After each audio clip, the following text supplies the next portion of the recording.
This podcast is brought to you by India Knowledge at Wharton. Please visit knowledge.wharton.upenn.edu/India for more information. India Imagine was the theme of the 2008 Wharton India Economic Forum that was held in Philadelphia recently. The day-long event attracted several leaders including APJ Abdul Kalam, former President of India, as well as CEOs of Indian companies, nonprofit groups, consulting, and private equity firms. India Knowledge at Wharton brings you one-on-one conversations with these leaders. Today we are honored to have the former President of India, President APJ Abdul Kalam, to speak with us. President Kalam, thank you so much for joining us today. I am happy to be with Wharton, yes. Since our publication is called Knowledge at Wharton, I wonder if you could tell us something about knowledge. Well, I designed a four-line poem-like thing called creativity. I would have made at least 1,000,000 children to repeat it, okay? 1,000,000 children. Repeat, I will say, and they will repeat it. So I am going to say a few words about creativity. Learning gives creativity. Creativity leads to thinking. Thinking provides knowledge. Knowledge makes you great. So I am very happy. Wharton, you are thinking of knowledge at Wharton. It's a beautiful idea. My greetings to all of you. I wonder if you could start by talking about your past. You were born in Rameshwaram in 1931. What are the biggest differences you see between India as it was then and India today? Well, I have orbited around the sun 76 times. You know what it means? You're 76 years old. Correctly you said it. So, in that 76 period, I have seen, and when I was a young boy, the Second World War coming into an end. And then I saw the effect of war and injuries, healing. I saw India attaining the freedom 1915 when I was a schoolboy. I saw 1947, August 15, 1947, India achieving its freedom. It was a great, happy moment. I have seen the economic ascent phase in India 1991, 92. Ascent phase started. Till then we had a lot of difficulties. I have worked with visionaries like Professor Vikram Sarabhai and Satish Dhawan, Dr. Brahm Prakash. I have seen a green revolution. I have seen white revolution. I have seen telecom revolution. And growth of ICT, that is information communication technology. And I was involved in India's space program. It is one of our most successful program in the country. And self-sufficiency in the strategic weaponry. You just spoke about your involvement with India's rocket program. In fact, I know that you were also very involved with India's missile program and that you earned the nickname the Missile Man of India. Could you please tell us about that experience and what were the main lessons you learned? Well, it is like this. I worked to Indian Space Research Organization for about 20 years. There only we achieved putting a satellite in the orbit, building a 4-stage rocket system. Then I took up the integrated guided missile program with my team. I means the team. And youthful teams were fortunately were my team members. And they have worked together, and we have great value addition because the youth power and the program, particularly such a strategic missile program, succeeded. And the most important area is human resource development. So the program are in safe hands now. I learned one of the important thing in these programs, both space program, missile program, we should know how to handle not only how to handle the success, how to handle the failures. Particularly you are in the management environment, Wharton. I want the young people to understand how to manage the failure. Because any task you do, you have to come across problem. Problem should not become the captain of the individual or the project chief. And the project chief should become the captain of the problems and defeat the problem and succeed. So this is what I have learned. You played a key role in India's nuclear program in 1998. Could you tell us a little bit about that? Well, the main lesson I learned was how multiple technical teams and multiple departments of government of India could work together with the industrial partnership. That is one unique thing. How many people many teams can work together, get things done as a national need. This is it's a big experience I gained. You are known to be a deeply spiritual person. Have you ever felt guilty or conflicted about developing nuclear weapons? Why or why not? I realized that for my country's development, peace is essential. Peace comes out of strength. Strength respects the strength. Peace, that is how weaponized missiles were born. So the only strength, you need minimum strength to keep the nation peaceful, and so that you can enter into the necessary developmental missions. That's how I look at it. How did you come to become India's president? What leadership qualities do you think are needed to lead a country that is so huge, so complex, and so chaotic?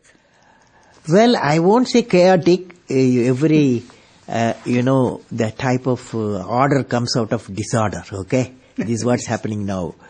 I was elected as a president of India 2002-2007 through a well-structured election process. Now, the leader, not only to become the president, you need to give any political leadership or technological leadership. You have to have 6 traits one leader should have. And what are the 6 traits? Number 1, leader must have a vision. Without a vision, he will not be a leader, he or she. So leader must have a vision. The second one, leader must be able to travel into an unexplored path. Normally tendency to travel the, well laid out path.